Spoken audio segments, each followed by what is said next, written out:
সংসার সুখের হয় রমণীর গুণে, যদি গুণবান স্বামী থাকে তার সনে। তো চলো আজকের ভিডিওটা এখান থেকে স্টার্ট করছি। আশা করছি আজকের ভিডিওটাও তোমাদের প্রত্যেকের খুবই ভালো লাগবে।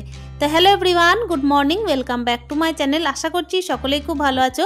বীরভূম জেলার ছোট্ট একটা শহর থেকে আমি সুধা আবারও চলে এসেছি নতুন দিনে নতুন আরও একটা ব্লগ নিয়ে। তাহলে সাথেই থাকো। বারটা হচ্ছে বুধবার, সেই দিন কিন্তু আমার হাজব্যান্ড বাড়িতেই ছিলেন। আর এই তো দেখতেই পাচ্ছ পুজোর বাসনগুলোকে বের করে দিয়েছি, তারপর কিন্তু ঝাঁটা ধরে নিয়েছি, ঘর বারান্দা সমস্ত কিছু ঝাড় দিয়ে নেব। আপাতত কিন্তু সকাল থেকে আজকে বৃষ্টি হয়নি, তবে কি বলতো একবেলা পর থেকে আবারও বৃষ্টি হয়েছিল। তো চলো এই তো দেখতেই পাচ্ছ আমি কিন্তু ঘর বারান্দা সমস্ত কিছু ঝাড় দিয়ে এবার কিন্তু বাইরে বের করে দিচ্ছি। আর এই যে দেখতেই পাচ্ছ আজকে কিন্তু একটু তাড়াহুড়োর মধ্যেই আছি। বলে রাখি আজকে কিন্তু আমার হাজব্যান্ড চলে যাবেন, মানে খাওয়া দাওয়া করে দুপুরে ট্রেন ধরে চলে যাবেন। তবে সকাল থেকে যতগুলো কাজ করা সম্ভব হয়েছিল ওনার দ্বারা ততগুলো কিন্তু করে দিয়েছেন। আসলে আজকে না আমাদের বোরিংয়ে যে আর কি ধস নেমেছিল সেখানে কিন্তু মিস্ত্রি লাগার কথা আছে, তাই সকাল থেকে কিন্তু ওনাকে খুবই ছোটাছুটি করতে হয়েছে। আপাতত কি বলতো এই 2 দিন থেকে ওনাকে এতটাই ছোটাছুটি করতে হয়েছে যে মানে বলার কিছু নেই। উনি ছিলেন বলেই কিন্তু কাজটা হয়েছে, তাহলে আমার দেখো একা সংসারে এইদিকে ওইদিকে করে তারপরে এই ছেলে নিয়ে ব্যস্ততা, তারপর সংসারের কাজ বাজ রান্না বান্না ঠাকুর সেবা এই সমস্ত কিছু করে তো এই বাইরে থেকে মাল টাল আনা খুবই অসম্ভব ব্যাপার হয়ে যায়। যদিও বা ঘর দৌড় করার সময় আমাকে ছোটাছুটি করতে হয়েছেই, তবে ইদানিং কি হয় সব দিন তো আর শরীর একই রকম চলে না, সেই কারণে কি বলতো হাজব্যান্ডের সাপোর্টটাও খুব দরকার।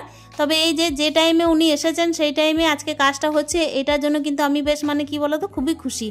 যতটা পারা যায় কি বলতো হাজব্যান্ডের সহযোগিতা যদি পাওয়া যায় না, তাহলে দেখবে কিছুটা হলেও কিন্তু আমাদের মানে কাজ করতে আসান হয়ে যায়। আর হ্যাঁ, অতি অবশ্যই সংসারটা তো সুখের হয় রমণীর গুণেই, সত্যি কথাই। তবে হ্যাঁ, রমণী যদি একাই সংসার করতো তাহলে তো ঘরে আর 5টা মানুষের দরকার হতো না। বিশেষ করে হাজব্যান্ডের তো দরকারই হতো না। হাজব্যান্ড কাছে থাক আর দূরে থাক, যদি তার গুণ থাকে না তাহলে কিন্তু অতি অবশ্যই সংসার সুখের হতে বাধ্য। এখানে দেখো সকাল থেকে আমার কিন্তু প্রচুর তাড়াহুড়ো আছে।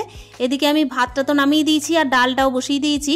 আজকে কিন্তু করছি মাসকলাইয়ের ডাল, আর ওইদিকে কড়াইয়ের মধ্যে কি বলতো ডিম সিদ্ধ করতে দিয়েছি।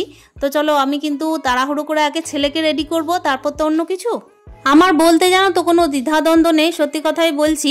আমি যখন থেকে সংসার জীবনে পা দিয়েছি আমরা দুজনেই কিন্তু তেমন কিছু বুঝতাম না, আর কিভাবে টাকা পয়সা সঞ্চয় করতে হয় তাও বুঝতাম না।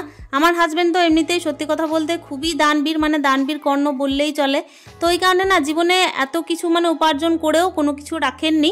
আসলে রাখেননি কি বলবো, তো নিজে উড়িয়ে দিয়েছেন সেটাও নয়, তবে হ্যাঁ সবার কাজে লেগেছেন।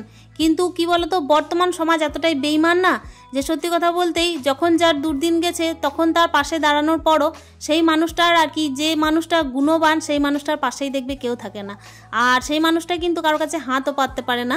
তা সেই কারণেই কিন্তু দেখবে একজন রমণী হিসেবে মানে একজন স্ত্রী হিসেবে আমাকে তো তার সহযোগিতা করতেই হবে পদে পদে। আর সবসময় কিন্তু চেষ্টা করি যে সংসারটাকে কী করে ঠিক রাখবো। আর শুধুমাত্র আমার গুণ নয় বা আমার চেষ্টার দ্বারাই নয়, আমার হাজব্যান্ডের কিন্তু 100 ভাগ চেষ্টা আছে আমাকে সহমত করার।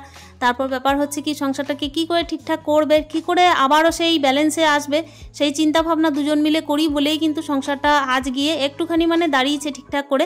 যাই হোক, ভগবানের আশীর্বাদে যেন কখনো কাউকে আর কি কাঁদতে না দেখি, আর কখনো কারোর সামনেও যেন না কাঁদি, সেই চেষ্টাই করি সবসময়। আজকে দাঁড়িয়ে আমি অহংকার করে বলতে পারি যে এমন একটা মানুষ পেয়েছি যাকে কিন্তু আমি যে কথাটাই বলি না কেন কোনোভাবেই কিন্তু অবহেলা করে না, এমনকি ভাবনা চিন্তা করেও দেখে না যে আমি সিদ্ধান্তটা ভুল নিয়েছি কি ঠিক নিয়েছি।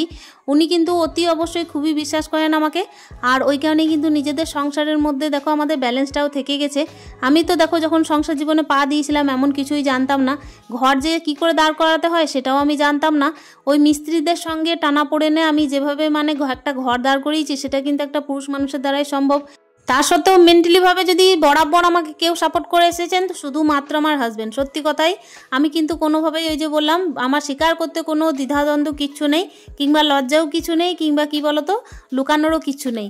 আমি সত্যি কথাই সারা জীবন যদি আর কি সাপোর্ট পেয়েছি বিয়ের পর থেকে, তো একমাত্র আমার হাজব্যান্ডেরই পেয়েছি। মেন্টালি বলো কিংবা হচ্ছে পাশে থেকে বলো, একরকমভাবে কিন্তু বলতে গেলে আমি এক সময়ে এমনভাবেই হাল ছেড়ে দিয়েছিলাম নিজের জীবনের প্রতি।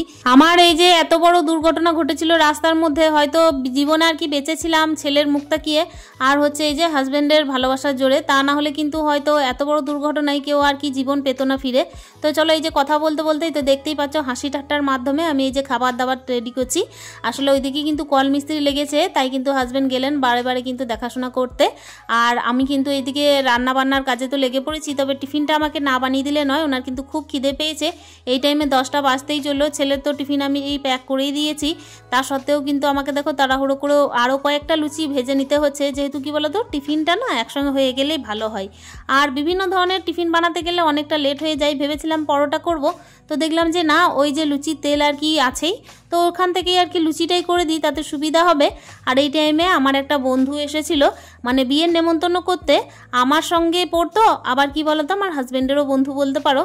সেই হিসেবে কিন্তু দুইজনেরই নেমন্তন্ন। আর এখন তো আমরা দেখো জোড়াই আছি, ছেলেও আছে, সেই হিসাবে ফুল ফ্যামিলিই নেমন্তন্ন।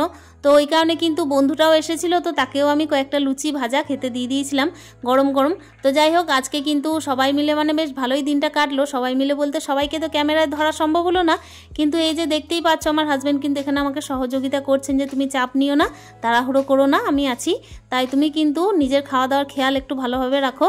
আর আমি তো এইদিকেই করে দিচ্ছি। আর রাত্রিবেলায় না উনি ভাতটা বসিয়েছিলেন, আমি যখন আর কি একটুখানি অসুস্থ বোধ করছিলাম, মাঝে মধ্যেই শরীরটা খুব একটা ভালো থাকছে না, তখন উনি বললেন কোনো চাপ নেই, আমি ভাত করে দিচ্ছি, আমাকে একটু বলে দাও। তো আমি বললাম প্রেশারের মধ্যে এইভাবে ভাত বসাতে হয়, তো সেভাবেই কিন্তু উনি ভাতও বসিয়েছিলেন। তো চলো এই তো দেখতেই পাচ্ছ লুচিটা ছেঁকে দিচ্ছেন, আর ওইদিকে তো আমি আলুর দম করেই ফেলেছি।